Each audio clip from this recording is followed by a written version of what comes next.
Hi, I'm Leo the lion, future king of the jungle, or at least that's what my mom says every time I embarrass myself. Which is, well, every day. You see, today is a very important day. It's my first official hunt, my first step into becoming a real lion, a real hunter, a real savage beast of the Savanna. That's what I thought anyway. But turns out, the only thing savage about today is how the whole jungle is about to roast me. I woke up this morning feeling confident.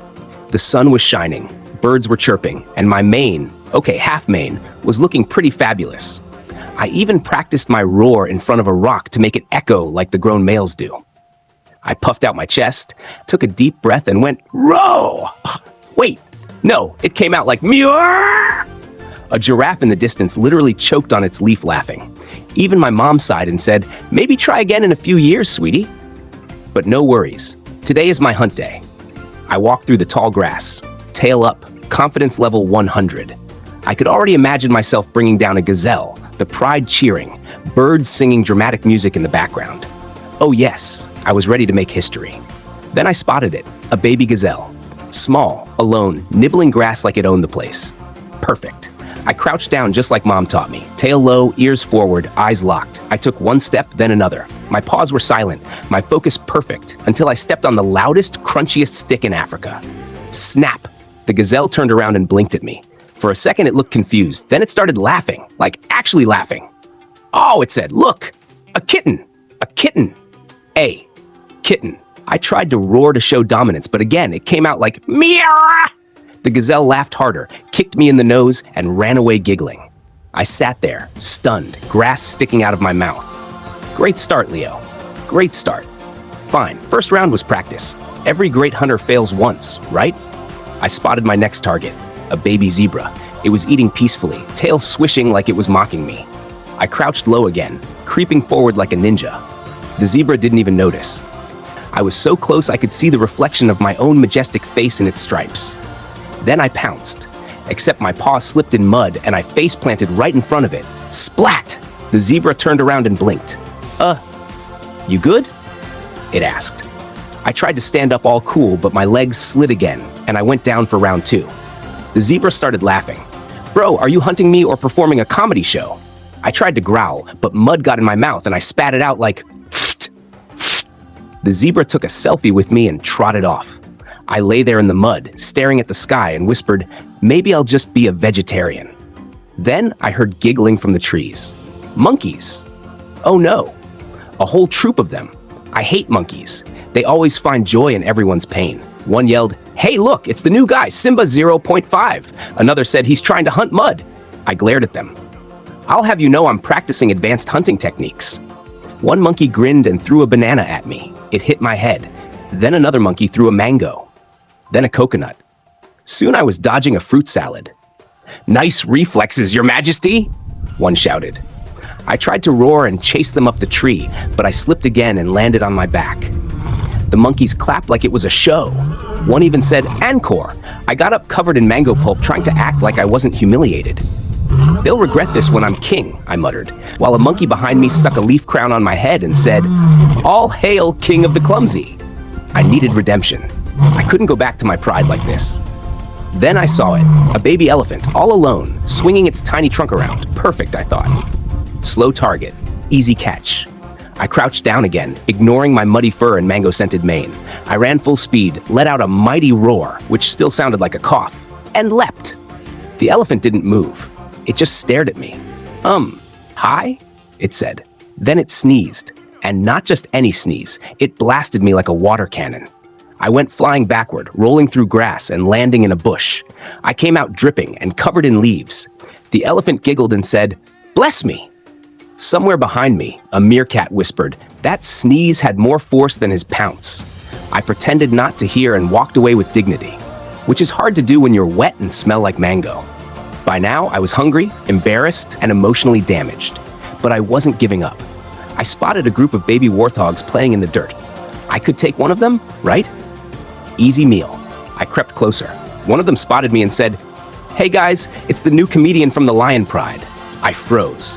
They surrounded me. One poked my leg and said, "Do the roar!" I sighed and gave my best roar. Meow! They all burst out laughing and started rolling in the dirt. Then one of them kicked dust in my face, and I sneezed so loud it scared a nearby flock of birds. The warthogs ran off screaming, "Lion allergies!" I just sat there, sneezing and sniffling, wondering if maybe I should start hunting grasshoppers.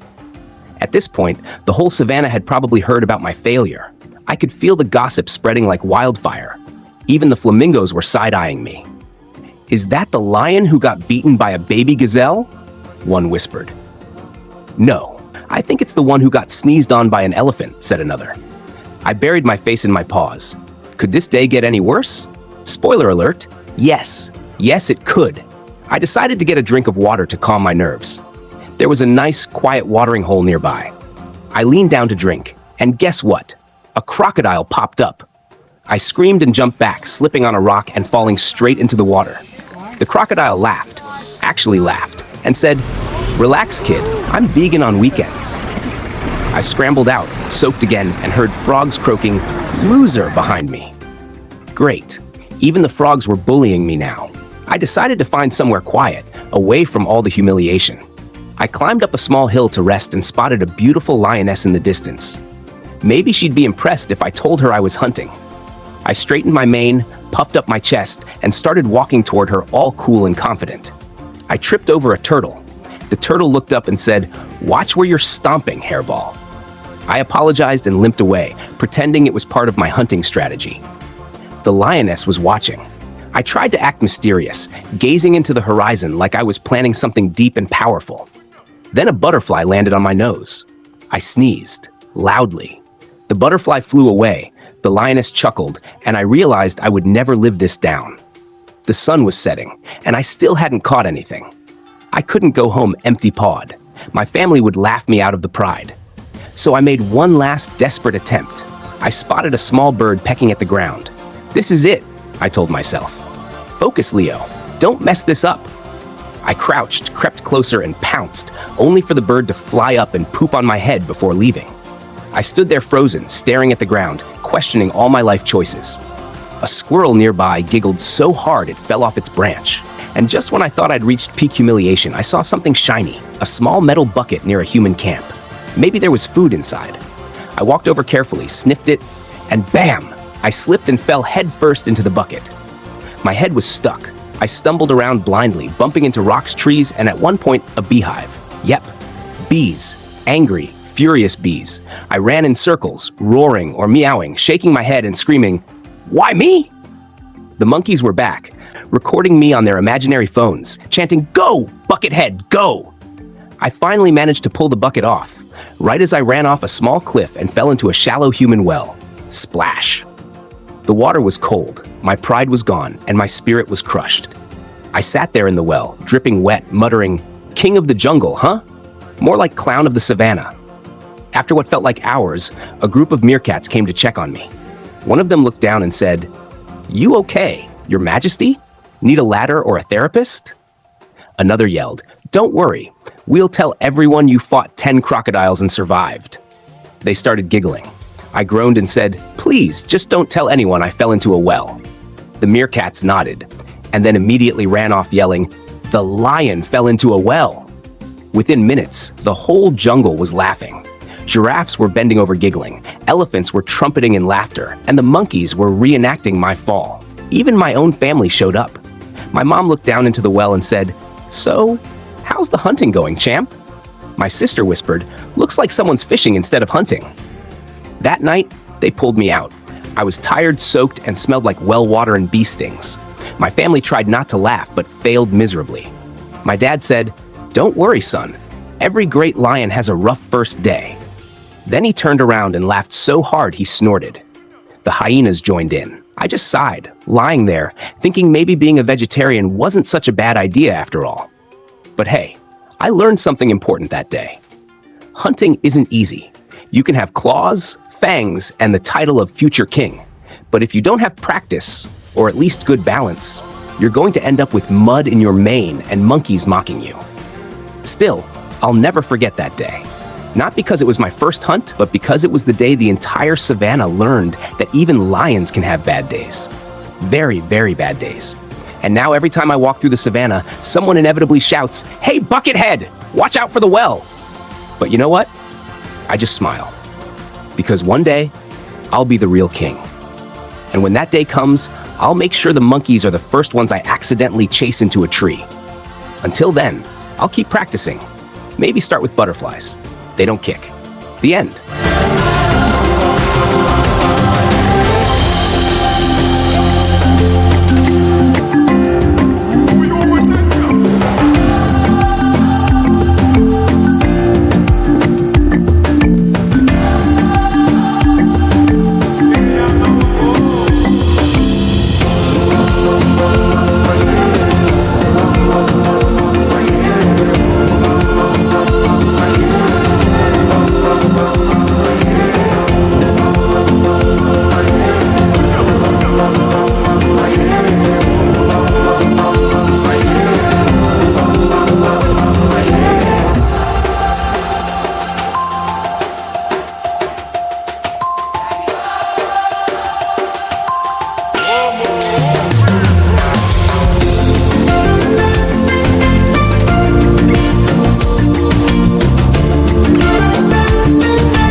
mama.